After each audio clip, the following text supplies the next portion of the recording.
Have you heard the saying North Africa and the Moors was never black?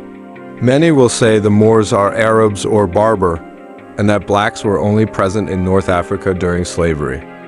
Even though we have countless evidence of ancient historians describe the North Africans and Moors as dark-skinned people, most historians you see describing the Moors as black are from European historians.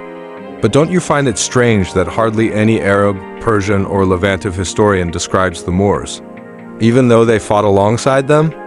In today's video, I will be proven that the Moors are black, coming from Arab and Persian writers. I also want to give credit to the channel name, History's Grandfather. All the research have came from this brother.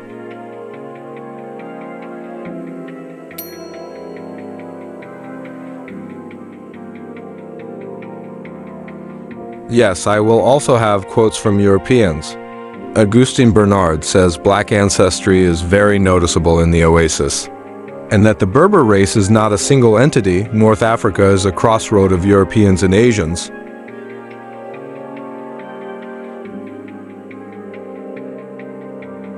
Next is the book of the limits of the world from east to west in Persia. Lands of the Maghreb and its cities have black and brown people. When they say black and brown, they are referring to the jet black people as Aswat and brown as a smart. Both are still black, just different shades. A South Sudanese isn't the same skin color as a South African. Even Egyptians painted Nubians as jet black to brown. Adolphe Bloch says the Moors of Morocco are compared to mulatto due to the mixing of blacks and whites. Indeed, the race that give rise to the Moroccans can only be that of the black Africans. Mulattoes are a giving name that is only applied to mixed race black and white. But surely the whites are not North Africans. It's also crazy that the Spanish and Portuguese gave the mixed race white and black this name, and the Moors ruled Spain and slept with many Europeans, so maybe this is where they get it from.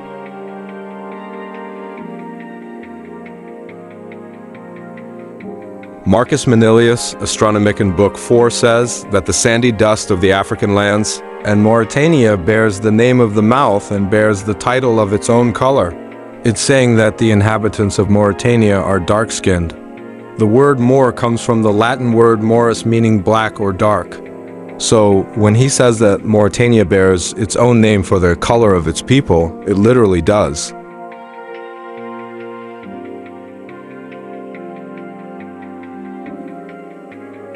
Isidore of Spain wrote that the Moors have dark night bodies while the Gauls are fair-skinned. So one group is light and the other is black. The Moors are not olive or tan. Silius Italicus says the fierce sister of the Moors, accustomed to the burning black skin. It has been an open receptacle for all races from Asia and Europe. In their study, Genetic Heterogeneity Between Berbers and Arabs, Lara R. Arona and David Comas state, regardless of the genetic markers analyzed, North African populations have been described as a mosaic of North African, Middle Eastern, European and Sub-Saharan ancestries. The differential admixture with these four ancestry sources explains the current genetic structure in North Africa, characterized by diverse and heterogeneous populations. Early Muslim historians consistently described the original Berbers as black. The 10th century Persian work Boundaries of the World notes, "The lands of the Maghreb are vast, with many deserts and rugged mountains. Its inhabitants are black and dark brown-skinned. It contains numerous cities, villages, and districts. In its deserts, countless Berbers reside." Thirdly, the so-called trans-Saharan slave trade is a colonial myth designed to erase the history of black North Africans. Following their defeat at the Battle of Dongola against the Nubian kingdom of Makuria in 642 AD, the first major Muslim loss in battle despite their numerical superiority, Muslim redirected their military efforts toward the Middle East, North Africa, then under Byzantine rule, Iran, India, Western and Central Asia, the Caucasus and Southern Europe. This expansion resulted in the enslavement of over 30 million Europeans between the 7th and 20th centuries, with Spaniards and Italians comprising a significant portion.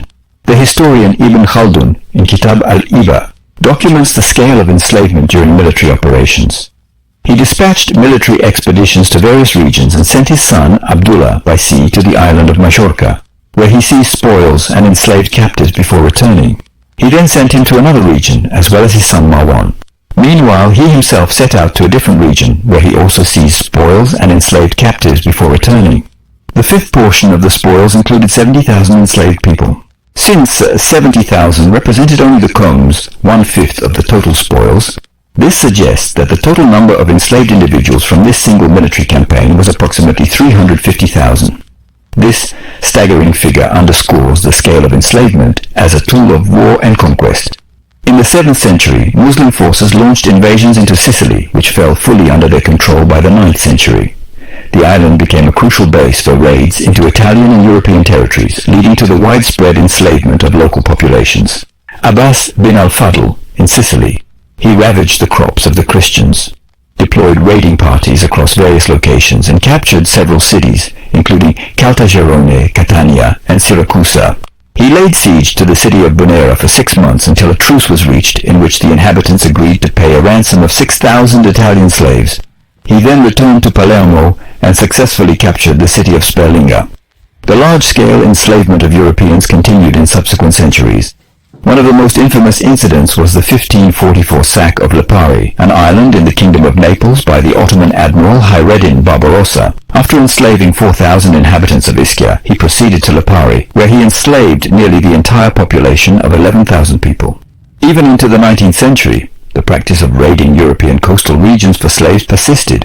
In 1816, British Admiral Lord Exmouth encountered an Algerian pirate vessel whose crew demanded food for 200 Christian slaves they had recently captured from the Italian coast of Apulia, threatening to throw them overboard if their demands were not met. The legacy of this practice is evident in individual historical accounts. The grandfather of Beji Caid Essebsi, the former president of Tunisia, was a Sardinian slave captured by Tunisian Turks in the 19th century. He was forcibly brought to Tunisia and given the surname Essebsi, meaning pipe, due to his role in preparing tobacco for his masters. I understand that the figure of 30 million white slaves might seem incredible to some. Therefore, I will dedicate 5 videos to present the evidence supporting this claim, offering a comprehensive look at this often overlooked chapter of history. Fourthly, as a Moroccan, I can affirm that black and brown people constitute the overwhelming majority of North Africa's population. More than 80% of North Africa's landmass is inhabited by indigenous black Africans, whose presence predates recorded history. In contrast, the coastal regions are home to populations largely descended from white slaves and various historical migrant groups, including Ottoman Turks, expelled Iberian Muslims from Spain, Moriscos, as well as remnants of Romans, Greeks, Byzantines, Persians, Vandals, and Goths. Corippus Johannides in the Libyan Wars states that Mora appeared with a black face and complexion. Silius Italicus states, while Garamas and the Moor, burning with their bodies, divided Italy. This shows a strong representation on how dark the Moors are. These are the tribes and groups that are black. Procopius of Caesarea states that a group of people are not black-skinned like the Moors, but very white instead. This shows a compare and contrast to how dark their skin is compared to tan or olive skin tones.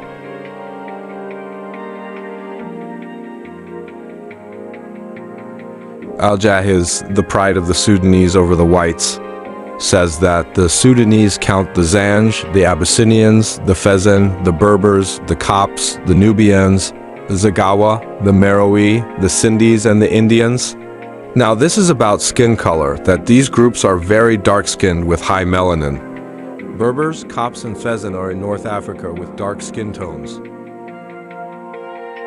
By the way, the quotes are referring to these groups as dark-skinned Moors. Jerba populations is black African. According to Al-Idrisi Nujid al-Mushtaq, from the edge of the cliff to the island of Jerba, the population is dominated by dark complexion. Yaqut al-Hamawi says between the Fayoum and Tripoli, its city is Sevilla al-Sudan and the majority of its people are black.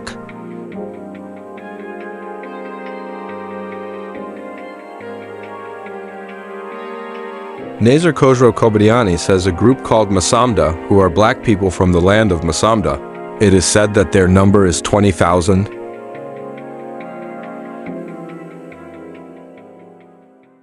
Ibn al-Zayyat al-Tadili says among them was the jurist Lunkman al-Sawai. He was originally from Haskura and was black. Theses are only a pinch of salt of the quotes describing the inhabitants of North Africa and the Moors. So then what happened to North Africans? Why are they still not black? Well, the obvious explanation is due to mixing, slavery, and a crossroad between both continents. Because you have a crossroad, many African and Arabs would mix. Many Arabs and Europeans would mix. Many whites and blacks would mix. You get the point, Persians, Asians, Levantives, etc. This have been happening for years, so that means the North Africans are admixed heavily with two or more groups. I'm not saying that the Arabs didn't play a role during the Moorish rule, because that would be false. Many Bedouins, Saudis, Yemenis, Syrians, etc. have played a role. They are just a minority. You would now find that the word Moor and the people that ruled Spain are not black, and the word Moor just means any Muslim. This is very false. Newer dictionaries change the meaning, but older ones don't.